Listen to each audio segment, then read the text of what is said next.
have returned from Hollywood, Florida. Fired 4 events. The first event was a $600 300K. We fired 4 bullets in it. First bullet, got it in queens versus jacks. Unfortunately, he rivered a jack. And then we fired the second bullet and just never really got anything going. Never really had a hand, an interesting spot, busted. Third bullet, we double up with a hand I'll go over, and then had a very, very good table, very active, a lot of stations, but unfortunately it was a table where I was just gonna have to make hands because I was always gonna get called on any moves I made or anything like that. So had we been able to make a few hands, I could have built up piles, but unfortunately we weren't able to, busted that bullet. The fourth bullet, we ended up late regging a little bit, building a stack. Got it in ace king versus ace queen for 70 bigs, 70 big blind pot, 35 bigs each. I had him covered, and unfortunately he had a queen. We did rebuild our stack a little bit. Got it in versus the same player again, ace king versus ace 10, and he hit a 10. And then eventually busting to the same guy, ripping ace 8 of spades, and he called with king jack and rivered the king. The flop was 9-9-10 with 2 spades too, so had a pretty good flop and a pretty good shot, but unfortunately he just had our number. Did play the 400 mega into the main, and just didn't go our way either. Got it in 8s versus pocket 5s, and the theme continued. He rivered a 5, and then got it in kings versus ace king and ace in the window. So a lot of the events just didn't go our way. We hit some bad variants, and we did play the main. Bought in $3,500 main event, million guaranteed. Prize pool hit 5 million. So day 1, I'll go over some of the hands we did bag, and then day 2, I'll go over some hands as well. We played some cash. We played some PLO, some no limit holdem. I went back and forth between making this vlog 2 vlogs or 1 long one. I think I'm just gonna do 1 long one. We'll see after all the hand histories. As long as it's not like 45 minutes long, then I'll upload it. If it ends up being pretty long, maybe I'll clip it and make it into 2 separate vlogs, 1 cash, 1 tournament or something. So we'll see what happens. Enjoy the vlog. Wasn't a complete waste. Good friend Will did take 4th in the 1100. He had the chip lead with 4 left, so it was a little bit unfortunate, but still a really good score, 37K score. And then some of the LFGO guys that we know ran deep in some events. Jason had a pretty big score, 60K plus. Some controversy at the final table. I guess some guys potentially were soft playing each other. So curious to see what happens with that. I'll have to catch up with him and find out. But overall, it was a fun sweat with Will, and of course wish he would have won, but it wasn't in the cards. Okay, so this was the first hand in the 2-5 no limit hold'em table that I sat on. It was a brand new game, so no information on opponents. I believe we were playing 7-handed, and this was either the first or second hand dealt. We were in the small blind with 2 7s.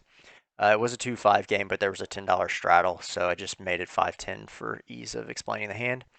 After I call, big blind calls, low jack calls, hijack calls, and the button decides to make it 50 on top of his straddle, we decided flat here. I'm going to take a flop in a multi-way pot, 7s, play pretty easy on boards. If we flop a set, we're going to get paid. If we don't, sometimes we can navigate on low boards and get to showdown. If overcards come, it's a pretty easy fold.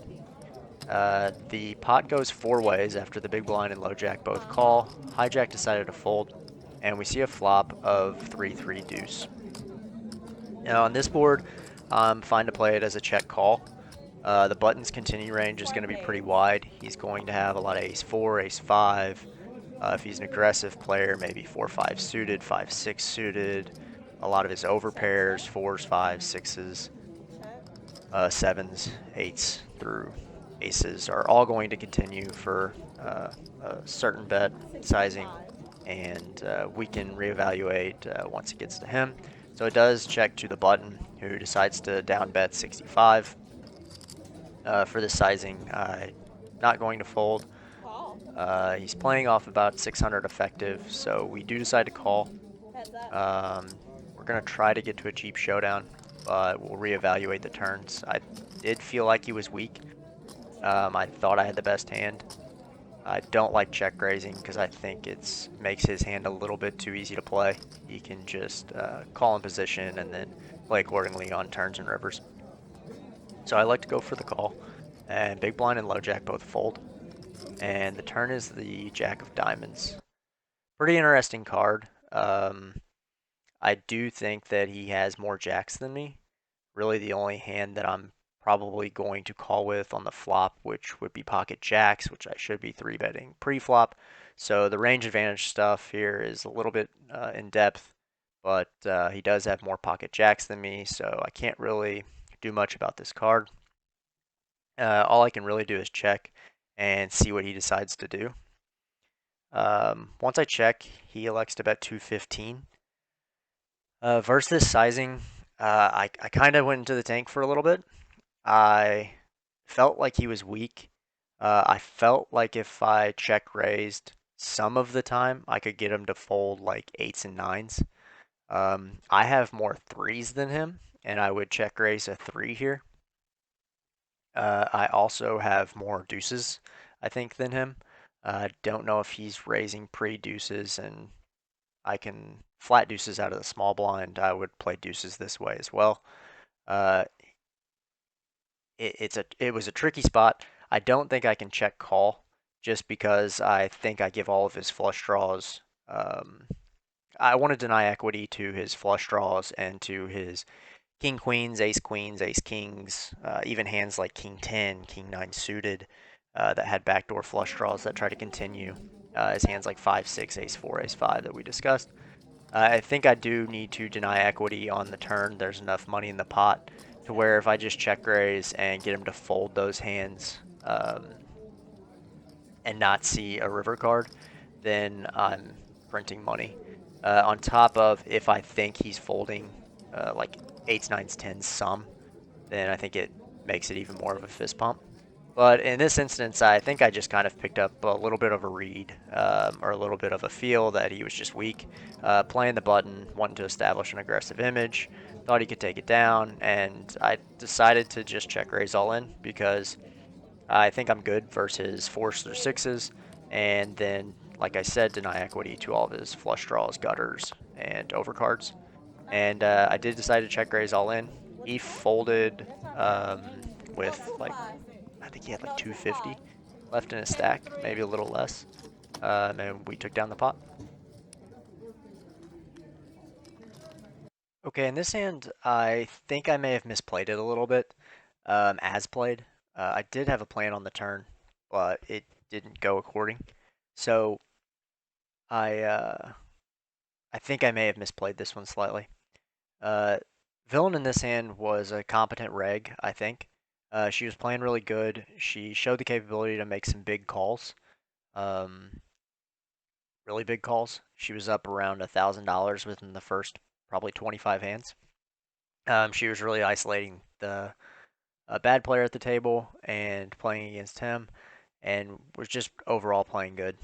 So she opens my big blind to 20. We were fairly deep, so I decided that I want to play pots versus her. And although my hand is marginal, I don't mind playing out of position when we're this deep. I feel like I'm perfectly comfortable playing, and decide to take a flop with her. Under the gun calls as well. And we see a flop of 8-6-4 with a diamond. So my plan here is just to check call, try to realize some equity. Although I do have range advantage here versus villain's opening range, she still can have some 9-10 suiteds, which has me dead when the 7 comes.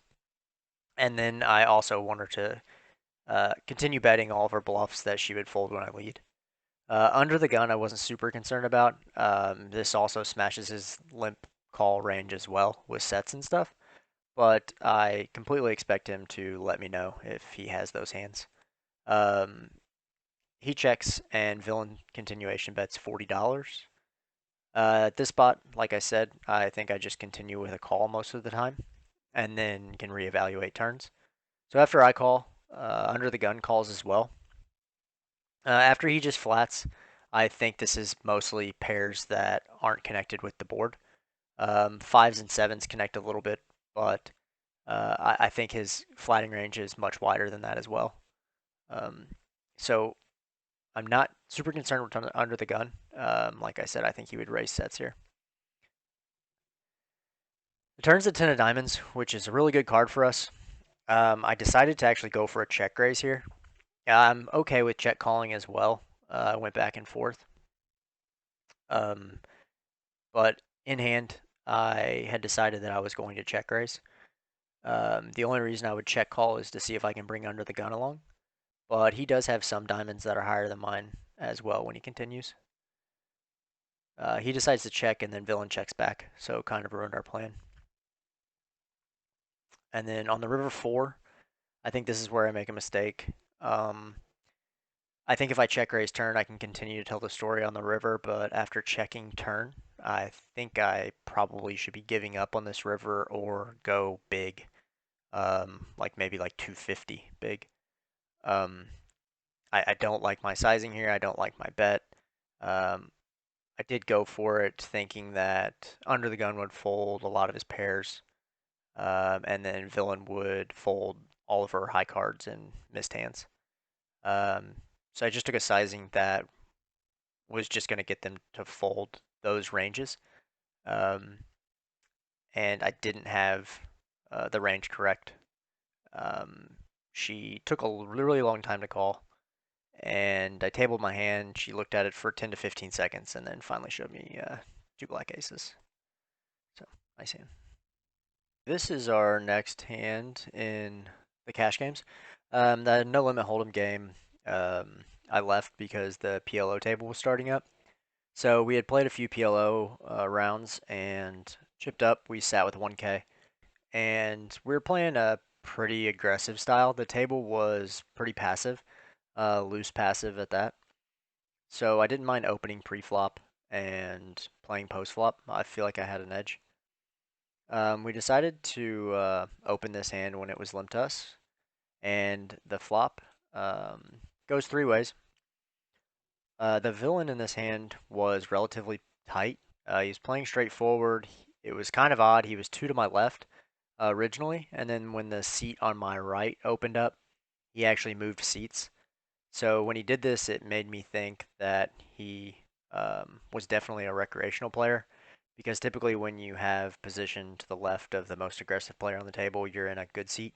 So when he moved to my direct right, it was kind of a sign to me that he was definitely playing recreationally and was likely a good spot to try to win some money off of. The flop comes 10-8-6, good flop for us. No backdoor flush draw, but we do flop the nuts. Not any redraw to mention. I do have the ace-7 of spades here. I must have misclicked because I did not have a backdoor flush draw in the hand. But the 10-8-6 flop, and uh, it's checked to us. We decided to go for a half pot bet of 35. Big blind folds, and villain, who is playing relatively tight, decided to check raise to 110. I kind of just figured we were chopping a lot here. I can't really do anything raise wise because when I'm called, I'm likely just getting free rolled. So I think my only option here is to call, and then on safe turns I can get it in. The turn wasn't necessarily safe, but it was the jack. So Queen 9 gets there. It's the only hand that beats me.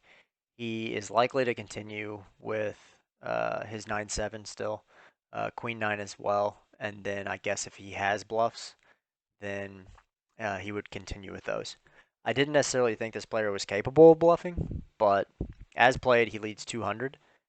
And I don't think I can fold here.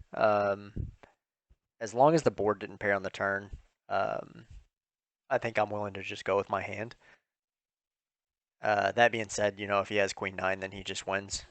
He has $120 left, so there's not much I'm going to do. I don't think I'm going to fold here given how shallow he is. So we decided to just stick it in. Um, he tanks for a really long time, and it led me to believe that he just had like 995 or like 775 maybe. Um, it was very odd how long he took to consider sticking in his last $120, and when he did, it was very, very regrettably done. He basically almost pre-mucked his cards, the River 7, and he nearly mucked his hand before I showed. So I show the 9-7, and he just instantly mucks.